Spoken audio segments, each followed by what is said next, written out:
Hi folks, Canadian Prepper here. I wanted to do a follow-up to the video I did entitled If Shit Hit the Fan Today. The topic of that video was to remind people of the unexpectedness of disaster, and it was a mental exercise that tried to get people to consider that if a disaster happened today, what would be lacking in their plans and what sort of steps could they take in order to improve their disaster preparedness planning. There was some really good feedback that I got from that video. One of the comments I got was from a person named Carl Grimsman, who usually posts on my videos and always posts insightful comments. And he posed a couple of very good questions, which I think are as good, if not better, questions than the ones that I posed in that video.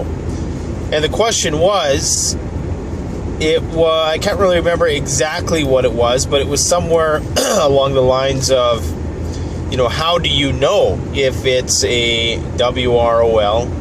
And with respect to criminality, how do you know there's not going to be any sort of recourse for whatever measures you have to take to survive that are outside the current rule of law? So the gist of it was, how do you know it's without rule of law? So how do you know, the grid is not coming back, or, what is the time frame or the boundary per se that for you would signify, okay, now we are in WROL and now I am forced to take matters into my own hands to protect myself. And of course, how do you navigate the WROL situation in such a way that will not come back to retroactively incriminate you when the grid does inevitably come back up? Because, the grid's not going to be down forever. There is going to be order restored at some point. There could be, depending on, of course, the magnitude of the disaster. But chances are, it is going to be restored at some point. And this is a very important question. I did a video once entitled Hike Your Bug Out Bag Through the Ghetto, and I recommended as a physical, mental exercise that people hike their prized bug out bags through derelict neighborhoods, to get mentally and emotionally conditioned to just surviving adverse situations. And somebody made the comment in that video, well, it's not exactly the right kind of simulation, because in a grid down scenario, your boundaries for the extents that you might go to defend yourself will be far different, and you'll have a much lower threshold for putting up with bullshit, because there won't be a rule of law. So in essence, you could be, it would be like an open carry type, open season type situation, whereas in the normal rule of law scenario, you still have to sort of exercise some discretion with respect to how you respond to a person who's attacking you. And so therein lies a potential cognitive dissonance that might happen to people in a WROL. So think about it. Somebody is attacking your house. There's a home invasion being run. And in Canada, the use of firearms for the purpose of self-defense is highly frowned upon, unfortunately. I'm not saying I agree with that policy. That is just what it is. once you use a firearm for the purpose of self-defense, you potentially incriminate yourself in this country. And it is very sad that that's the truth, but that's just the way it is.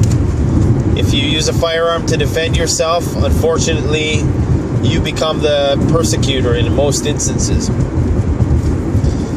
So, but this may happen in a WROL where you know, in Canada or elsewhere, where there is a home invasion being attempted and you fire off a few warning shots. Now, in a grade up situation, ridiculously enough, that is actually illegal in Canada for the most part. There was a guy who, it was caught on video too, of these guys throwing Molotovs at his house. He had a home surveillance thing and everything. This is in Ontario somewhere. Actually, it might have been BC. I can't remember. Somewhere in Canada. They were throwing Molotovs at his house, and he just fired off a few warning shots over their heads. And he actually ended up getting charged for that. So you have these ludicrous sort of self-defense laws in Canada. And I must say, I'm not condoning anything illegal. I don't condone any illegal activity, no matter how the ridiculous laws may be. But I just want you to think about that there may come a point when you have to assess whether the grid's going to come back up and what the judicial repercussions might be of any actions that you have to take to defend yourself in the here and now. This is going to be a difficult and very challenging assessment to make. It's going to require a lot of guessing, and of course it depends on the magnitude of the situation. Now, if it is all out World War III, which I think is unlikely, then, you know, chances are they're not going to have the resources to exact any sort of retroactive justice on everybody, especially the people who have a good case for, you know, what they did in order to survive. Chances are, if there is any retroactive justice, it's going to be for, you know, the looters and the murderers and the rapists and whatnot. You would hope, anyways. Who knows what the post-WROL, EROL is going to look like. And for anyone who doesn't know what that is, that just means without rule of law, afterwards typically is going to have to be reined in by some sort of martial law or excessive rule of law. So it's very important with respect to, especially in Canada, that we understand what our boundaries are when it comes to a WROL, and that we're somehow able to accurately gauge what our rights are. Because if you ask me, if the law can no longer protect you, you know, if the police and the judiciary process has been temporarily stopped, then self-defense and even vigilantism in some instances is justified. Because if you're saying that, you know, okay, we can no longer protect you, that there is no more rule of law, so the only rule of law, then, the only means of self-defense is yourself. So by any means necessary, it would seem appropriate, and I emphasize would seem, because it's not a objective, clear-cut fact, that defending yourself by any means necessary should be justified under those conditions where the powers that be's law enforcement agencies are not there to protect the masses. So in Canada, you have all these firearms laws and stuff like that. And once again, I'm not condoning anybody do anything outside of those laws in a grade up or a grade down situation. I'm not trying to open myself up to any sort of potential lawsuit or anything like that for suggesting that a person should break the law even in the absence of a rule of law. And in some instances, there's different it could be offensive or it could be defensive. I think it depends on the context. So if you are defending yourself in a way which normally would be outside the scope of the rule of law, then I think that there could be some justification to that. If you had to steal some medicine or something like that, could that be justified? I don't know. But if you're just running around looting, raping, and pillaging, then certainly there is no excuse for that, and you should be punished retroactively after, the grid goes down, or after the grid comes back up, if it does, and if the resources are there to do it. So that's my personal take on it. How will you know what the grid down is? I guess, listening to the radio, using your prepper sense. I mean, if you're hearing the same national emergency broadcast, and you're not hearing any living people, and it's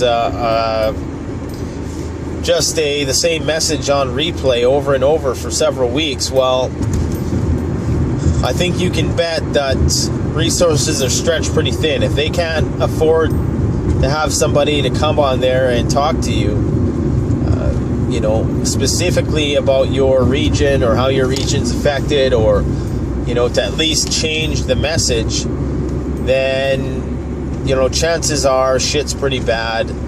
And, as one of the commenters had said on that video, all bets are off after 30 days. And I don't know about that time frame, but that's certainly, depending on the severity of resources and infrastructure lost, that 30 days could easily be enough time to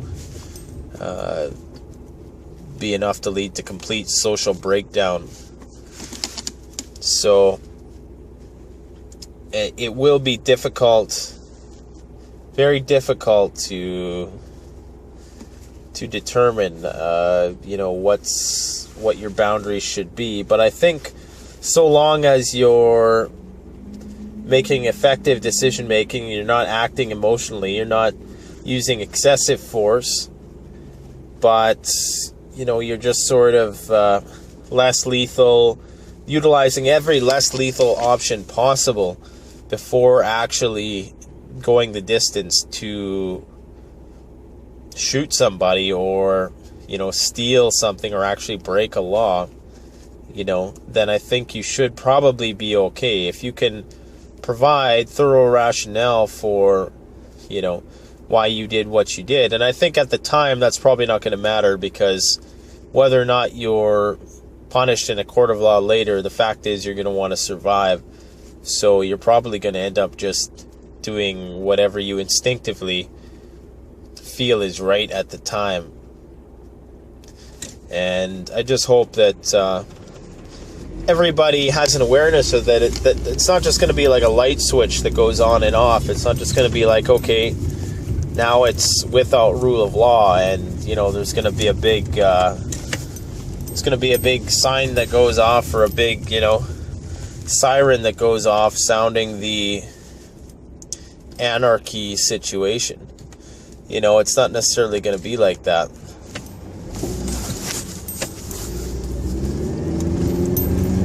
So it's not just going to be all of a sudden that's it. It's going to be an incremental thing for the most part, and you're not going to be given any sort of distinct warning that there is no rule of law. And the last thing the government's going to tell you is that there is no rule of law. They're going to tell you that there is until shit is coming through your door, essentially. So don't rely on them to ever say, citizens, take matters into your own hands to defend yourself, because it's never going to happen. Even if there's no hope for them ever coming back, they will sort of make it seem like there is, for the purpose of just sort of trying to maintain whatever sort of social order they can.